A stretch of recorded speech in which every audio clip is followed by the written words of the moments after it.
Right, so welcome to Academia. Yeah, my name is Brian Modena, and today I'm going to talk about how to use Turnitin. And this is a series that is a little bit away from the training that was covered initially, but now I'm going to be focusing on some specific needs that are brought as per demand. Now, yeah, Turnitin basically is one of the plagiarism checker that we usually use to check our plagiarism against. And the thing is, Turnitin is good, and its repository is so rich with student papers that we can easily note if someone has submitted the work already or not submitted yet, or if it is original work. Okay, and the things that I would like you to note, like the Turnitin that I'm going to show you here, is one of those Turnitins that is used vastly in the academia field. And for this one, you just submit your paper for checking the similarity index and not submitting it into Turnitin's repository. Okay, so that is the thing that we want to do, such that you are. What I'm saying is that you are going to see the similarity index to see if there are any matches or if any text or paragraphs match some paper that was already submitted without adding our paper to Turnitin's repository. Okay, so that is the thing. And I might have spoken some few words here that might be confusing. So I would really like to really explain to you a little bit what a repository is. So I'll just begin with that word. No, that's too large. Let me just take a nice pen. Okay. Okay. I'll just write. Okay, repository. So what exactly is this repository? Repository, this is a database, okay? This is a database that contains all the works that have been submitted in all universities in the world, okay? So if your university usually uses a Turnitin repository, that means any paper that you submit as a student is going to be stored with Turnitin. So if someone else writes a paper and sees your paper in an online in the online platform and copies from it, when we come to check that paper against Turnitin repository, we are going to see that there are matches, okay? And it is going to give us that, it's going to tell us that the matches are obtained from University of California, that student paper that was submitted on so and so, the date, okay? So repository is basically a database, the one that contains all those works that have been submitted. Okay, so one thing that I usually tell people that you have to make sure that while submitting, you see that part that says this paper is not submitted, is not going to be added to any repository. Okay, so do not add that paper to repository. Make sure you see that one. Okay, yeah, be sure you don't see that you don't add that paper to repository. Now I won't waste time. Right now I'm just going to go straight into that thing. So right now, if you are given a Turnitin, that means you are given an email and a password, okay? Because that is how we log into Turnitin.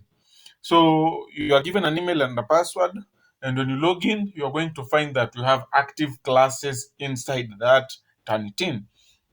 Now, for me, I already have an email I'm using for the East Academia.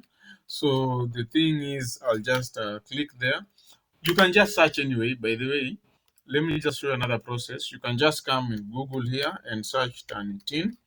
And then when you search Turnitin in Google, it's going to direct you to some to some place where you're told login. What when you click login, you're going to have an interface like this one that is going to tell you to enter an email and a password. So when you put the email here, okay, you're going to put the email somewhere here. Let me just be showing you these things so that I do not get a lot of questions. So you're going to fill the email here, and here that's where you're going to put your password. Okay. Once you've put your email and password there, the next thing is to click this button here that says login. Okay, so that's all. And then when you log in, now let me show you, and I'll tell you that some of these ones are complex, but the process is same. When you log in, it's going to redirect you to a page that is like this. Okay. So you really don't have to worry about any of the details that are up here. So these details here are none of your business. That's the first thing. Okay, these ones, these details that are up here, these are none of your business. And what you're supposed to do, you're supposed to come to this place where we have class ID, class name. Okay, for this one, there's only one class ID with one class name. Okay, but you can have other Turnitins that have several class IDs and class names, and you can check the status that is active. So as long as it's you can use it to check for plagiarism. So how do we check for plagiarism with such an interface? So the first thing, we click on this business class. Okay, so you click to business class, and then when you come to business, you come to say view. Okay, here, so you view. Don't do anything other than whatever I'm showing you, so that you don't change the way Turnitin is. Okay, the settings. Okay, then when you want to submit a paper and check against plagiarism the repository of Turnitin, you click submit. When you click submit, now under this place you're told this is a single file upload. Okay, that is one thing that you cannot. Let me just go while I'm showing you. So single file upload, an enrolled student. So here you'll put your name, you'll put your last name, submission title there, the way you want it to appear. And then when you come down here, you're seeing the file you are submitting will not be added to any repository. Now, this already gives you confidence that when you check, there's no problem that is going to happen, because if the paper is submitted to repository and someone else comes and checks the paper against Turnitin again, it will be 100% plagiarized. Um, Let me see. So the file, okay. Choose choose the file that you want to upload Turnitin. Then me, I usually choose from this computer because I usually write from the computer. Or if your paper is on the drive, you can upload it from the Google Drive. If it is on Dropbox, you can also upload it from your Dropbox. Okay, because those are also some of those directories that you can store your paper. But for me, I usually use this choose from computer. Then it brings for me this I don't know what to call it, but the file types that can be used here mostly are Word documents and Word documents and PDFs. Okay, so like for me, I'm just going to check this one, homework 3 solutions. Okay, doesn't make sense because this is a handwritten work, but this here is for only demonstration, so there's no problem. No, let me look for a paper that maybe probably it will have some okay, probably one that will have some issues, so that we are able to now I'm looking for a paper, one that I'm certain that is going to have some issues, so that we are able to see basically what it means to have a plagiarized work and how to remove plagiarism. I really showed in some previous videos, I demonstrated that, but for now, I think I'll just have to use another paper. So let's see. Just come to Slick Book 4 and see if I have some works. These are assignments that were submitted long time ago. Okay, ocean politics.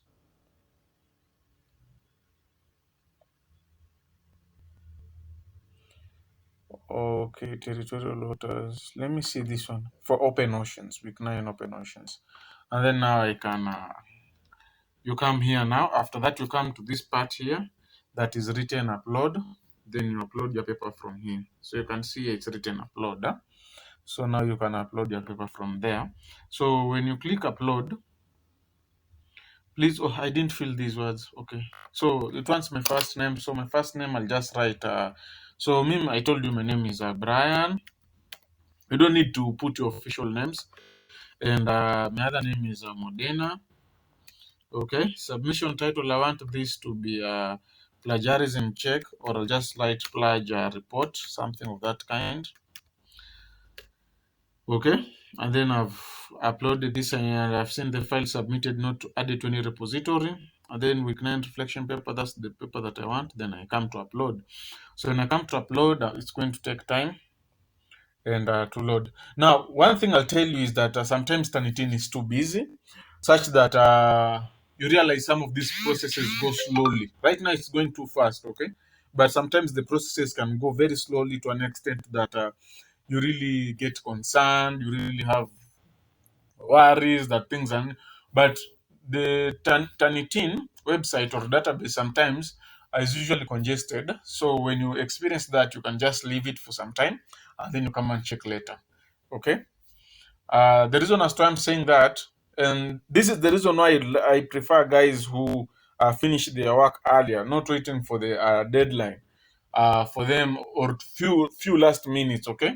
And then they realize that this is a thing that is what is happening from them. So what you do now, you can come here and click confirm because you've seen that this is your paper, and you can you can go you can click go to the next page to confirm that indeed this was the paper that you're submitting. So you can just move back and forth until you've seen the references are. So here you can move back, forth, whatever way you want, and then you can, if it is the paper that you want, you confirm. Then upon confirming, you're going to be directed now to go to the assignment inbox, which now is going to take us back to that place that we were initially. So it is still confirming our paper, and when it confirms, you'll see that this button here for confirming changes, yeah, it's changed. So it's telling us to go to assignment inbox. So then click that, go to assignment inbox. Wow. So my paper has been submitted, and you can see it has 55% plagiarism. Okay. So now, one thing I want you to note is that you see, when similarity index is 0, it is blue. When it is 4%, it is green. When it is 5%, it is yellow. And you can imagine when it is 100%, what color do you expect it to be? Of course, it will be red. Okay. Because red means danger. You can't submit this thing, it is dangerous. So, okay, so the thing is, now, sometimes you might realize this similarity index is not seen instantaneously. So what I do, you can just come here and reload this tab. Right click on this tab, you right click and reload. So you'll do that repeatedly until that similarity index is brought. Okay, when the similarity index is brought, they are going to be arranged based on from the one with the lowest similarity to the one that from the highest similarity. So if you was like me, mine is 55%, you can see it's brought down. Okay, but then I still believe that these are the settings of how this space has been configured. Some other people can configure their Turnitin otherwise. Okay, so for you to get that report, if you're told this one, okay, this percent here is rather inconclusive, okay, because they have given you the similarity index is 55%, but you really don't know how much or where have you plagiarized, okay, and still you cannot get a report from here. So for you to get a report, you come here to this 55 and click on it just once. Then another window comes known as a feedback studio, and it loads and it brings that report. So now this is the report that we want. Okay. Now, when you look at the report clearly, it has some colors to show that, oh, these are the places where this information was obtained from and all that. So I'm just going to expand this that way. And for you to get uh, that number and everything in the report that has the similarity index, you come and click this number here, 55. That is the first thing. Click this 55 and something like this comes. And when this one comes, it comes with all the sources where this person got the information from. Okay, so for 14% of the information was gotten from this website, an internet source w.sierra.br. Okay, so you can see like this one here now.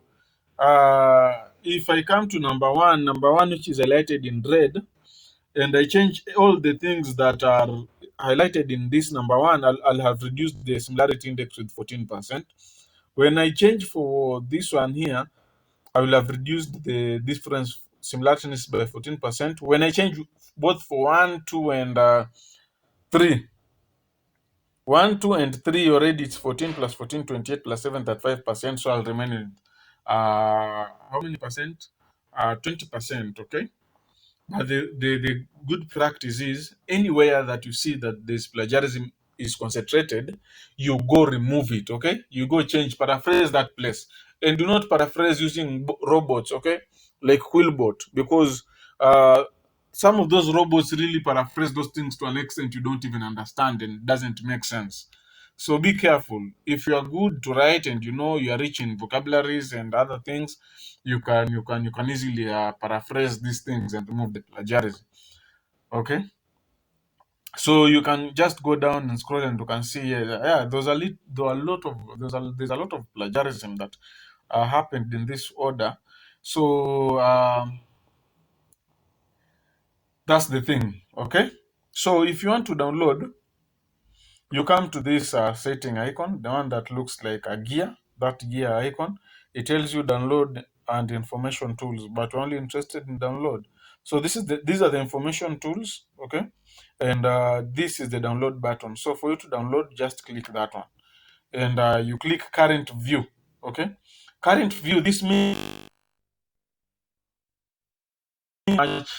match overview, okay? Match overview and the colors that are here, okay?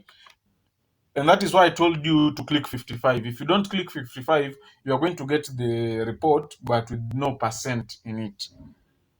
So that's another thing, because I've seen guys submitting a Turnitin report, but one that does not have a similarity index. That is wrong. If you submit a Turnitin report, always make sure it has the match overview. Now it's already downloaded. And when you come and scroll just down, just scroll it, you can see that now these are the colors. Now I can send this report to someone and they know where that place that has been plagiarized. And you can see down here there's the similarity index and stuff. Okay, so that is the thing. So basically, if the order requires you to submit a plagiarism report, that is how to get the plagiarism report. So make sure you click 55 or whatever percentage you'll have, even if it's 0%, click on it before you come to download. Okay. So now I will just close this because I have downloaded it. So I'll close my feedback studio. Then one thing we do, we always do not leave work in Turnitin for various reasons. Someone else can come submit your work and do that and cause you problems later on. So what you do, you come and click that place and check that box. When you check that box, you're told you have selected one papers on this page. And what actions do you want? You want to delete it. So you delete here, and it says files deleted from this assignment removes them from your inbox, and they will be permanently deleted from the service after 90 days. After 90 days window, the deletion is reversible. Are you sure you want to delete the selected files? Yes, you click yes, and once it's gone, you're done with Turnitin. So after that, you can either log out, you can either submit another paper or whatever that you want to do. So for me, I'll just do this, click it, or you can log out if you want. So it's not a problem. So that is how to use Turnitin. And I've made this video extremely long. I didn't want to just rush for the process and all that. I wanted you to understand so that you don't find any challenges when it comes to the future. And you can always refer. So the process is extremely explanatory, self-explanatory, and I understand that by now you are very capable in looking at Turnitin. So from now henceforth, please submit work that has this Turnitin report with a similarity index okay. And if you as a writer sees that already the similarity index is greater than 4%, so 4%, this is what you want. If the similarity index is greater than 4%, or even if it's 4%, okay, and there are places where the plagiarism is concentrated, other than the cover page and the reference, please make a point to reduce or to remove this. Okay. What you don't want is unless if it's a direct quotation like a Bible verse, something of that kind, that is when you can accept. But otherwise, you should strive to remove any plagiarism that is on that document. Now, next, I'm going to show you how to check for plagiarism using Copyscape, and I'm going to show you the power that Copyscape has for plagiarism. Now, uh, Turnitin and Copyscape are both plagiarism checker, but we use them for different purposes. Turnitin, we check them for against Turnitin's repository, which is that repository that contains information for students' papers that have already been submitted in universities. Then we use Copyscape to check, especially for online sources, because it's a powerful tool that checks for online sources. I'll just write it here. It's Copyscape. You can also go and look for it. So other than Turnitin, so you can realize some work will come 0% Turnitin and 100% Copyscape. The same work can come 0% Copyscape, 100% Turnitin. So the only way to us to have a good way is that have a good plagiarism checker that will look the cloud, okay, the online matches, and a good plagiarism checker that is going to look the offline. And this is the best. The best for online matches is Copyscape, and the best for offline matches is Turnitin. And using them, both of them, minimizes any chance of you being caught with any plagiarism issue. Okay, so that was all about Turnitin. That's also a good introduction to Copyscape. So I hope I'm going to meet you in the next video, and I just believe you're happy that you've learned that now you have an additional skill of using Turnitin and how to do blah blah blah. Okay, so thank you and have a nice time.